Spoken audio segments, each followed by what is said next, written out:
Hello my dear students, welcome to my channel physics unfiltered. बहुत दिनों बाद मुलाकात हो रही है आपसे। तो आज हम जो बात करने वाले हैं, एक्चुअली हम लेज़र को ही कंटिन्यू करने वाले हैं। जैसे पिछले लेक्चर्स में हमने डिस्कस की थी बेसिक प्रिंसिपल्स लेज़र के, कि लेज़र में कौन कौन से प्रिंसिपल्स इन्वॉल्व हैं, कौन कौन से कॉन्सेप्ट्स इन्वॉल्व हैं। तो हमने पॉपुलेशन इन्वर्जन को समझा, मेटास्टेबल स्टेट को समझा, एब्जॉर्प्शन समझा, इमिशन समझा।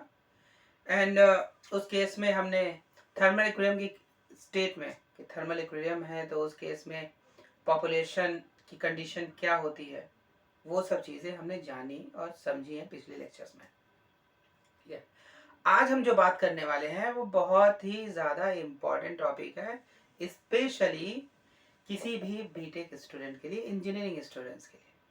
अगर आप इंजीनियरिंग फिजिक्स का कोर्स कहीं पे भी पढ़ रहे हो, ठीक है, बीटेक कर रहे हैं आप सेम 2 या सेम 1 में, नॉर्मली फिजिक्स का एक कोर्स होता है जो कंपल्शन होता है हर स्टूडेंट्स के लिए। तो उसमें लेज़र का टॉपिक अगर है तो एक क्वेश्चन नॉर्मली पूछा जाता है। क्या पूछा जाता है कि 3 लेवल लेज़र या 4 लेवल लेज़र की पंपिंग स्कीम, या आप उसका एनर्जी लेवल डायग्राम बताइए, समझाइए। अगर 4 लेवल लेज़र पूछा जाता है तो हम पूछते हैं कि हीलियम नियॉन लेज़र की एनर्जी लेवल डायग्राम समझाइए, वो क्या बताता है, एंड उसका थोड़ा वर्किंग बता दीजिए, दैट्स इट। 3 लेवल लेज़र में जो डिस्कस करते हैं वो होता है रूबी लेज़र। ठीक है, तो आज हमारा जो लेक्चर है, हमारा जो टॉपिक है, वो इनफैक्ट इसी पर बेस्ड है। तो आज का टॉपिक हम स्टार्ट करते हैं। हम डिस्कस करने वाले हैं यहाँ पे पंपिंग सिस्टम के बारे में। तो पहले हम स्टार्ट करते हैं 3 लेवल पंपिंग सिस्टम से। Okay, let's go. चलिए, तो 3 level laser, 3 level pumping scheme. अब इसमें है क्या, 3 लेवल पंपिंग स्कीम में क्या होता है, इसका मतलब क्या है भाई? इसका बहुत ही सिंपल मतलब है। 3 लेवल का मतलब क्या है? 3 एनर्जी लेवल्स, 3 एनर्जी लेवल्स। ठीक है, तो 3 एनर्जी लेवल्स कैसे हैं? वो एक तो होगा आपका ग्राउंड स्टेट, फिर होगा एक एक्साइटेड स्टेट, है ना। ये दो स्टेट्स हो गए। अब थर्ड स्टेट कहां पे आता है, ये क्वेश्चन आता है। उसके पहले हम ये समझते हैं कि जो ग्राउंड स्टेट में एटम्स हैं, अब यहां पे ग्राउंड स्टेट में एटम्स हैं, ठीक है, हमने उसको एनर्जी दी, एटम्स के ऊपर एनर्जी दी। अब ये एनर्जी एच न्यू है। हम मान रहे हैं जो ग्राउंड स्टेट या लोअर एनर्जी स्टेट है उसकी जो एनर्जी है दैट इज E1, और हायर स्टेट है उसकी एनर्जी है E2। तो एटम क्या करेगा, ये एनर्जी एब्जॉर्ब करके वो अपर स्टेट में चला जाएगा। ठीक है, अपर स्टेट में जितने एटम्स हैं उतने ऊपर चले गए। तो यहाँ पे एच न्यू किसके बराबर है? इन एनर्जी के बीच के डिफरेंस के बराबर है। H nu is equal to E2 minus E1, ये एनर्जी डिफरेंस के बराबर है। अब इसके बाद क्या होगा? ठीक है, इसी तरीके से ये एक गया, इसी तरीके से 2 जाएंगे, इसी तरीके से 3 जाएंगे, एंड सो ऑन, ये चले जाएंगे। लेकिन आपको एक कंडीशन याद होगी, हमने पिछली बार डिस्कस किया था कि कभी भी लोअर एनर्जी स्टेट से, यानी लोअर एनर्जी में जो पॉपुलेशन है एटम्स की, वो हायर एनर्जी में पॉपुलेशन से कभी भी कम नहीं हो सकती। ठीक है, ये बताया था। आपको दूसरे टर्म में बता देते हैं, हायर एनर्जी स्टेट की जो पॉपुलेशन है वो कभी भी किसी भी केस में लोअर एनर्जी स्टेट के पॉपुलेशन से ज्यादा नहीं हो सकती। इक्वल हो सकती है, कम हो सकती है, बट ज्यादा नहीं हो सकती। इसी को हम पॉपुलेशन बोलते हैं। लेकिन किसी भी तरीके से अगर हम हायर एनर्जी स्टेट में पॉपुलेशन लोअर स्टेट के कंपैरिजन में ज्यादा कर लें तो उस केस को हम बोलते हैं पॉपुलेशन इन्वर्जन, और वही चीज हमें चाहिए होती है किसी भी लेजर को बनाने के लिए। ठीक है, तो अभी यहां से एक जो एटम है वो फटाफट हायर स्टेट में चला गया, एनर्जी मिली, चला गया। तो इस टाइप के ट्रांजिशन को हम बोलते हैं रैपिड ट्रांजिशन, रैपिड ट्रांजिशन। ठीक है, अब ये हो गया। अब इसके बाद क्या होगा? यहाँ पे नॉर्मली एटम्स क्या करते हैं, 10⁻⁸ सेकेंड तक रुकते हैं, फिर वो नीचे आ जाते हैं। लेकिन हमें एक ऐसा स्टेट चाहिए जिसकी लाइफ टाइम इसके कंपैरिजन में ज़्यादा हो। तो उस स्टेट को हम क्या बोलते हैं, उस स्टेट को हम बोलते हैं मेटा स्टेबल स्टेट। तो एटम यहां पे है, फिर उसके बाद एटम यहां से यहां आ जा रहा है, यहां पे आ गया, ठीक है, यहां पे आ जा रहा है। इस अब चूंकि ये डिके हो रही है, ठीक है, यहां पे ये हायर से लोअर में आ रहा है, दैट मीन्स कोई ट्रांजिशन है। तो ट्रांजिशन है तो ये बहुत फास्ट ट्रांजिशन होता है, ठीक, ये बहुत फास्ट ट्रांजिशन होता है, इसीलिए इसे रैपिड डिके बोलते हैं। क्यों फास्ट होता है, क्योंकि 10⁻⁸ सेकेंड तक ही एटम रहेगा, फिर उसके बाद वो यहां पे आ जाएगा। अब ये मेटास्टेबल स्टेट है, दैट मीन्स इसकी लाइफ टाइम नॉर्मल स्टेट से ज्यादा होती है, ठीक है। तो उस केस में क्या होगा, यहां से एटम्स यहां गए, फिर यहां आए, फिर यहां से यहां गए, यहां आए। तो एक टाइम ऐसा आएगा कि number of atoms metastable state में ज्यादा हो जाएंगे as comparison to lower energy state, ठीक है। अब जब लोअर एनर्जी स्टेट में ज्यादा कम हो गए, यहां पे ज्यादा हो गए, तो इन दो स्टेट के बीच में, मतलब E3 और E1 के बीच में पॉपुलेशन एग्जिस्ट करने लगती है, पॉपुलेशन इन्वर्जन की कंडीशन एग्जिस्ट करने लगती है, ठीक है। अगर ये N1 मान लिया हमने, यहाँ पे N2 मान लिया, और यहाँ पे हमने N3 मान लिया, तो उस केस में पॉपुलेशन इन्वर्जन की कंडीशन एग्जिस्ट हो गई, क्रिएट हो गई। अब यहां से ट्रांजिशन होगा और फिर हमें लेजर मिलेगा, ठीक है। बट लेजर के लिए जरूरत क्या होती है, स्टिमुलेटेड इमिशन की। तो क्या होगा, यहाँ पे एक एनर्जी आपको देनी पड़ेगी, h लेट्स से ν1 के बराबर। तो यहां से एक नहीं बल्कि दो एनर्जीज निकलेंगी h ν1 के बराबर, जिसकी वैल्यू होगी E3 - E1, ठीक है। तो ये है 3 लेवल पंपिंग स्कीम जो कि रूबी लेजर में यूज किया जाता है। फिर से एक बार रिपीट कर देते हैं, क्विक रिवीजन करते हैं फटाक से। इसमें क्या है, हमने एक ग्राउंड स्टेट लिया जिसकी एनर्जी हमने E1 मानी, ठीक है। उसमें पॉपुलेशन जो है वो N1 हमने कह दी। अब यहां से हमने एनर्जी दी, N1 एटम्स जो है उनको हमने एनर्जी प्रोवाइड करी, तो hν के बराबर। तो hν एनर्जी एब्जॉर्ब करके N1 E1 के एटम्स जो है वो E2 में पहुंच गए, E2 में पहुंच गए। तो लेट्स से कि वहां पे जो पॉपुलेशन हुआ उसे हम डिफाइन कर रहे हैं N2 से। अभी N2 में हो गया, 10⁻⁸ सेकेंड तक वहां पे वो ठहरेगा एटम, फिर उसके बाद वो एक लोअर एनर्जी स्टेट में आ जाएगा जिसे हम नाम दे रहे हैं मेटास्टेबल स्टेट। क्यों मेटास्टेबल स्टेट, क्योंकि जो स्टेट है मेटास्टेबल स्टेट, उसकी life time normal energy state के कंपैरिजन में ज्यादा होती है। तो ये 10⁻⁸ सेकेंड है, यानी 10 नैनो सेकेंड। तो इसकी मिनिमम भी होगी, तो मानते हैं हम कि 10⁻⁶ सेकेंड होती है, यानी 1 माइक्रो सेकेंड उतनी होगी या उससे ज्यादा होगी।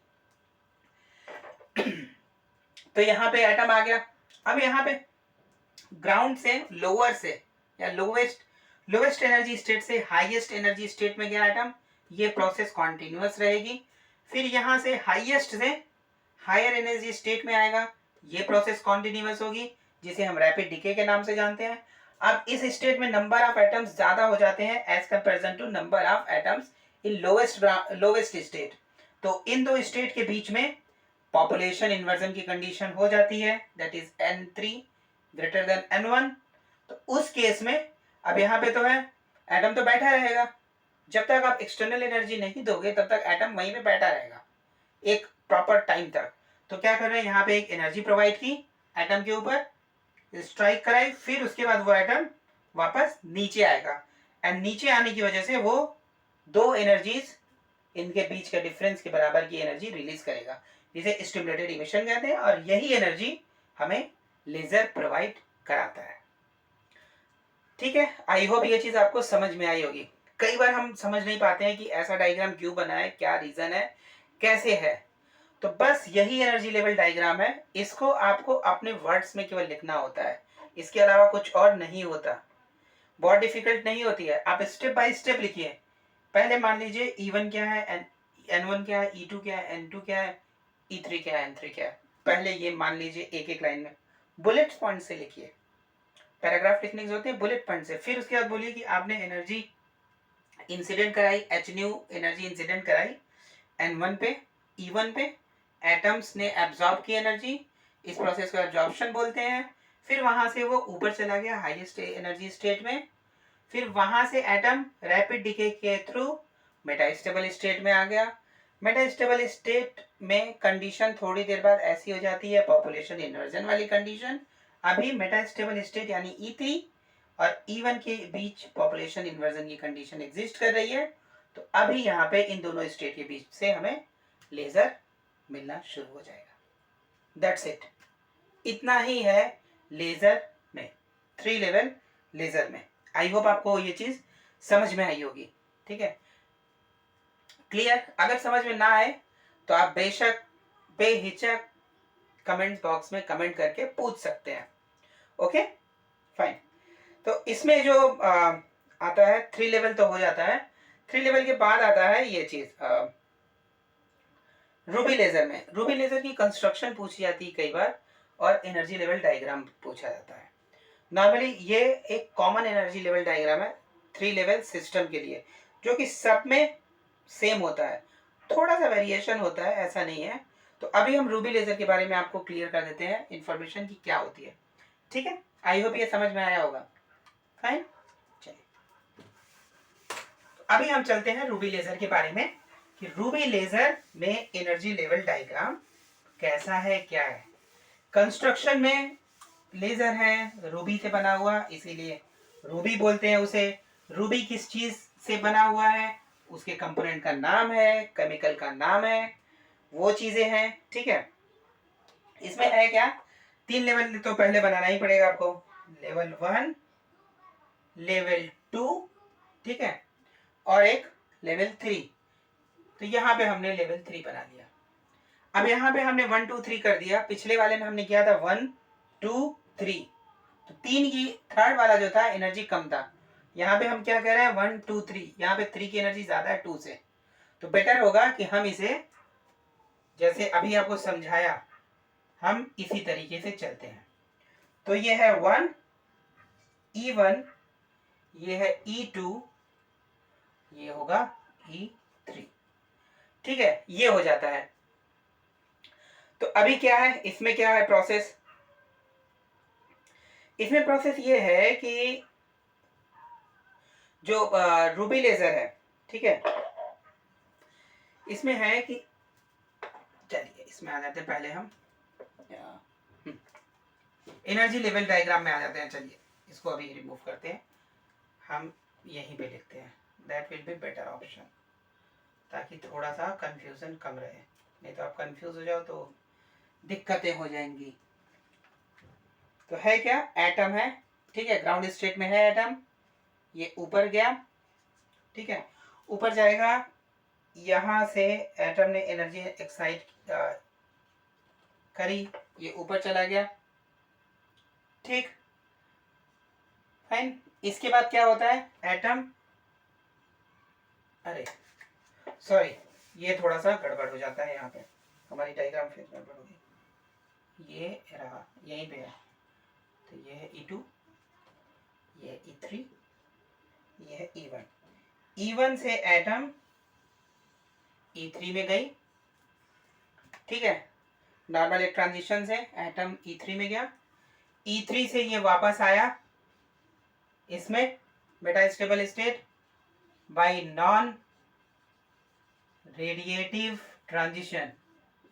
नॉन रेडिएटिव ट्रांजिशन के से ये मेटास्टेबल स्टेट में आ गया एटम, और मेटास्टेबल स्टेट से ये स्टिमुलेटेड इमिशन के थ्रू ये लेजर प्रोवाइड कराता है।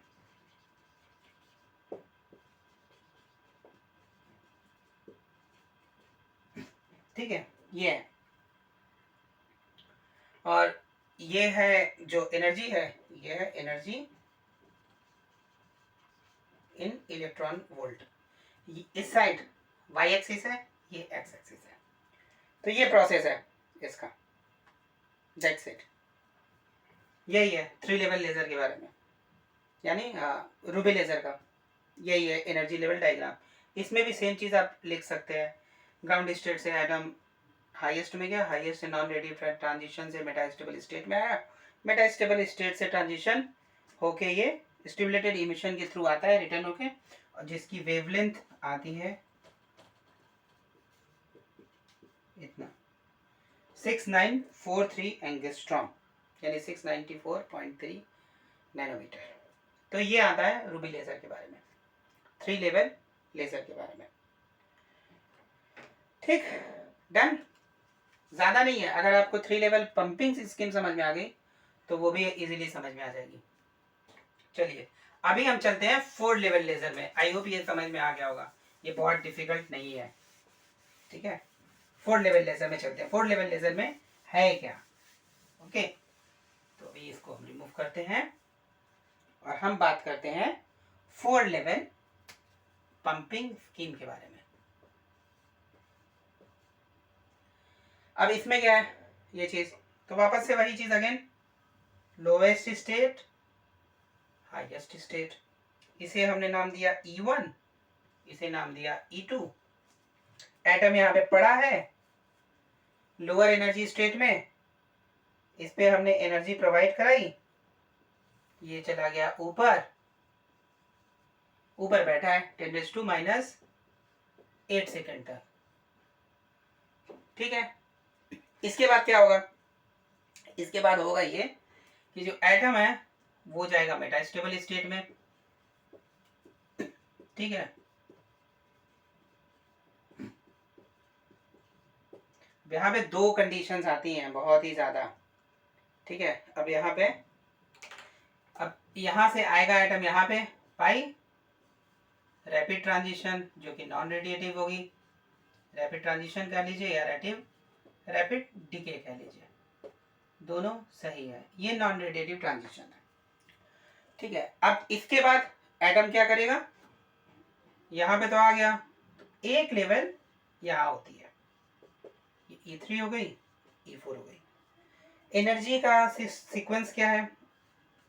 E2 is greater than E3, E3 is greater than E4 and E4 is greater than E1।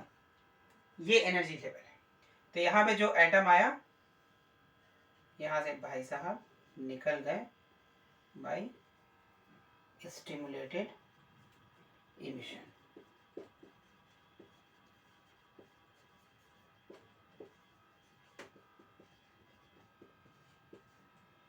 ठीक है, तो जो पॉपुलेशन इन्वर्जन एग्जिस्ट करता है वो इस केस में E3 और E4 के बीच में एग्जिस्ट करता है। ठीक है, एक तो ये E3 एंड E4 के बीच में, एंड E4 एंड E1 के बीच में, इनमें एग्जिस्ट करता है। प्रोसेस क्या है?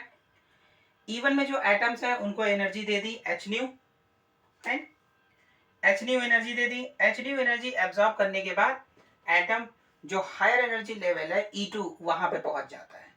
अब E2 में पहुंच गया, उसके बाद क्या होगा? वो ऊपर तो जाएगा नहीं, जब तक एनर्जी एक्स्ट्रा प्रोवाइड ना करें, तो क्या करेगा? ऑटोमेटिक वो नीचे आएगा। तो रैपिड डिके के यूज करके, रैपिड ट्रांजिशन यूज करके, जो कि नॉन रेडिएटिव ट्रांजिशन होता है, वहां से एटम E2 से E3 में आता है। E3 क्या है? E3 मेटास्टेबल स्टेट है, जहां पे एटम थोड़ा देर रेस्ट करता है, एंड उसके बाद उसके ऊपर एनर्जी डालकर, मतलब इंसिडेंट करा के, उसे हम लोअर स्टेट में भेजते हैं, जहां पे इनिशियली कोई भी एटम अवेलेबल नहीं है। यहाँ पे एक भी एटम आ जाता है, यहाँ पे कोई नहीं है, तो अभी के कंडीशन में ही यहाँ पे पॉपुलेशन इन्वर्जन एग्जिस्ट करने लगता है। तो उस केस में जैसे ही पॉपुलेशन इन्वर्जन एग्जिस्ट हुई, एटम यहाँ से यहाँ नीचे आएगा, एंड उसके बाद स्टिमुलेटेड इमिशन के थ्रू हमें लेजर मिलने लगेगा। ये है 4 लेवल लेजर, 4 लेवल लेजर के बारे में। ठीक है, और केवल ऐसा नहीं है कि इन दो के बीच में मिलता है, यहाँ पे भी मिलता है। लेजिन यहाँ पे भी मिलती है, जिसे हम लोअर लेजिंग बोलते हैं। लोअर लेजिंग मतलब लोअर एनर्जी लेवल के बीच में जो लेजिंग होती है उसे, that is lower lazing, lower level lazing बोल सकते हैं आप, या सिंपली लेजिंग बोल सकते हैं, दैट इज ओके। लोअर क्यों लगाना, यहाँ पे लेजिंग स्टार्ट हो जाता है, यहाँ पे भी होता है, यहाँ पे भी होता है। अब depending upon energy level gap, यानी एनर्जी, हमें डिफरेंट डिफरेंट कलर्स की वेवलेंथ मिलती है। बस यही है 4 लेवल लेज़र। ठीक है, इसको थोड़ा सा और समझ लेते हैं। 4 लेवल का सबसे अच्छा एग्जाम्पल है जो आप सबने मोस्ट पावरली पढ़ा होगा या एक्सपेरिमेंट किया होगा, हीलियम नियॉन लेज़र। नॉर्मली हमारी लैब में जो लेज़र होती है वो डायोड लेज़र होता है, सेमीकंडक्टर लेज़र होता है। वो छोटे छोटे से होते हैं, जैसे अभी मेरे हाथ में है एक, ठीक है, ये एक डायोड लेज़र है। हीलियम नियॉन लेज़र ही है बट डायोड लेज़र है। ठीक है, रेड कलर आपको दिख रहा है, तो ये एक डायोड लेज़र का पार्ट है। ठीक है, तो लेज़र हमने एक्सपेरिमेंट में यूज़ किया होगा, सभी यूज़ करते हैं प्रैक्टिकल में। ऑप्टिक्स का अगर कोई प्रैक्टिकल है तो उसमें यूज़ किया जाता है ये लेज़र। तो उसके बारे में थोड़ा सा समझ लेते हैं, उसकी एनर्जी लेवल क्या होती है, क्या डायग्राम होती है, क्योंकि एग्जाम पॉइंट ऑफ व्यू से सबसे ज़्यादा इंपॉर्टेंट क्वेश्चन वही है लेज़र में। 4 लेवल लेज़र या हीलियम नियॉन लेज़र के बारे में आप बताइए। ठीक है, तो हम चलते हैं अभी हीलियम नियॉन लेज़र के बारे में। ओके, तो हीलियम नियॉन लेज़र में है क्या, तो अगर आप ध्यान दो तो हीलियम नियॉन ये दोनों के दोनों इनर्ट गैसेस हैं। ठीक है, हीलियम की पोजीशन ऊपर है, नियॉन का नीचे है। या ये कहा जाए कि हीलियम में सिर्फ 2 इलेक्ट्रॉन है जो 1s ऑर्बिटल में आ जाते हैं, एंड नियॉन में 10 हो जाते हैं जो 1s 2s एंड 2p में रहते हैं। दैट मीन्स कि जो नियॉन है उसकी एनर्जी थोड़ी सी ज़्यादा होती है एज कंपेरिजन टू हीलियम। ठीक है, तो उस पे चलते हैं हम समझने के लिए। तो ये एनर्जी लेवल, हमने 2 एनर्जी लेवल बनाए, इसको थोड़ा नीचे बनाते हैं ताकि आपको समझ में आए क्यों बनाना है, उस पर अभी आते हैं। 2 एनर्जी लेवल बना ली हमने। ठीक है, एक है ग्राउंड स्टेट, एक है हायर स्टेट। अब ग्राउंड स्टेट क्या है, इसे हमने E1 नाम दे दिया, ये है ग्राउंड स्टेट, और ये है excited state.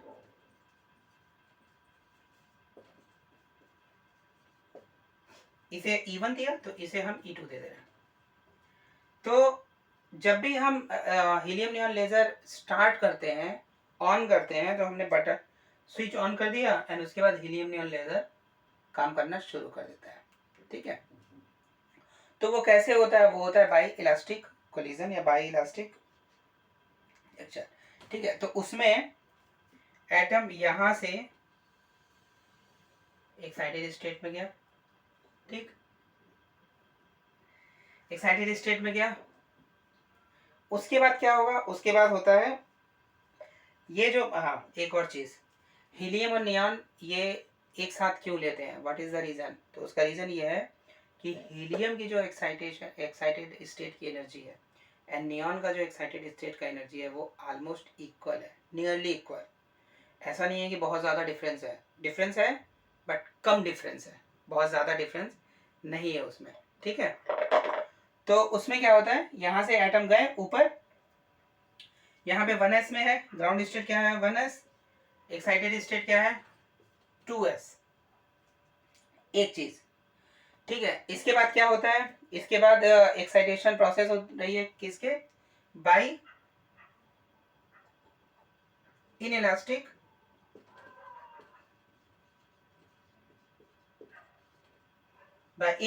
Collision.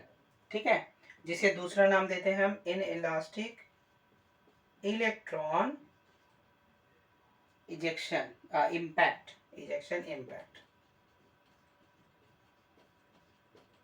In elastic electron impact. तो ये ग्राउंड स्टेट से हायर स्टेट में पहुंच जाता है। अब यहां में पहुंच गया, इसकी एनर्जी होती है हायर स्टेट की 20.61 इलेक्ट्रॉन वोल्ट। ठीक, उसी केस में इनकी नियॉन की, ये हीलियम है, हीलियम एटम, और यहाँ है नियॉन एटम। नियॉन की जो एनर्जी होती है वो होती है 20.66 इलेक्ट्रॉन वोल्ट। बहुत ज़्यादा डिफरेंस नहीं होता है, ठीक है। तो इसीलिए इन दोनों को एक साथ रखा जाता है, एक साथ यूज करके लेजर बनाई जाती है। तो by internal energy conversion, by internal energy conversion के बाय इंटरनल एनर्जी कन्वर्जन नहीं, ट्रांसफर, सॉरी, या कोलिजन, कोलिजन बोलते हैं। एनर्जी का ट्रांसफर कैसे होता है? कोलिजन, कन्वर्जन नहीं। तो बाय इंटरनल एनर्जी कोलिजन, जो इंटरनल कोलिजन होता है उससे जो एनर्जी निकलती है उसकी वजह से यहाँ वाले एटम्स, हीलियम वाले एटम्स, ये नियॉन में पहुंच जाते हैं, ठीक है। अब नियॉन में पहुंच गए 20.66 जो भी, ये हो गया E3, नियॉन में पहुंच गया, नियॉन के एक्साइटेड स्टेट पे पहुंच गया। उसके बाद क्या होता है? उसके बाद यहाँ पे दो प्रोसेसेस आ गई। इसके बाद हमें अब यहाँ से ग्राउंड स्टेट से यहाँ गया, यहाँ से यहाँ आया, तो देखा जाए तो ये तो हमारी स्टेट, अब नियॉन के जितने भी स्टेट होंगे तो उसके कंपैरिजन में यहाँ पे तो नंबर ऑफ एटम्स हो गया, मतलब हमें पॉपुलेशन इन्वर्जन मिल गई। पॉपुलेशन इन्वर्जन जब मिल गई तो नियॉन के केस में यहाँ से यहाँ ऑटोमेटिक हमें लेजिंग मिलने लगती है, ठीक है, ऑटोमेटिक लेजिंग मिलने लगती है, ठीक।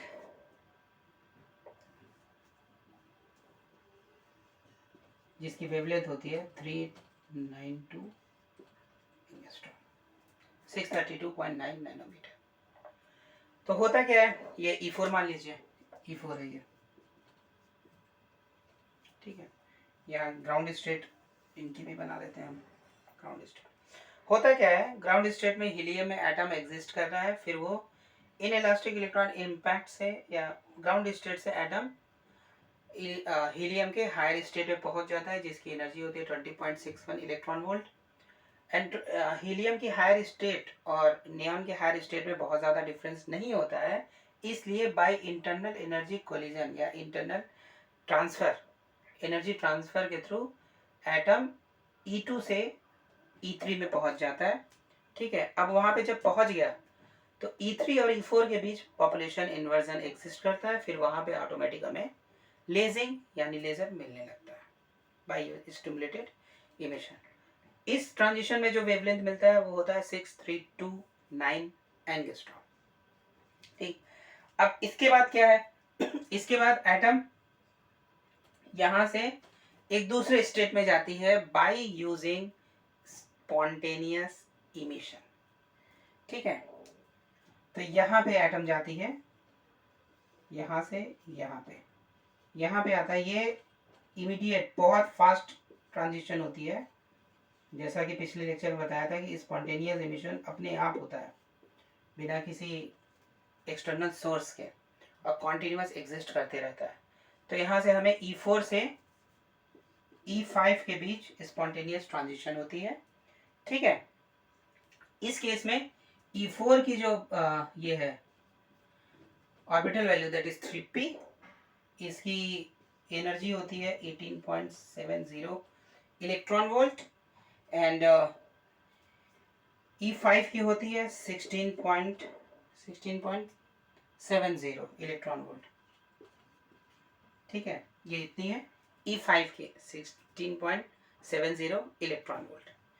फिर उसके बाद जब यहाँ पे आ गया, ये है 3s, फिर उसके बाद 3s से सीधा ग्राउंड स्टेट।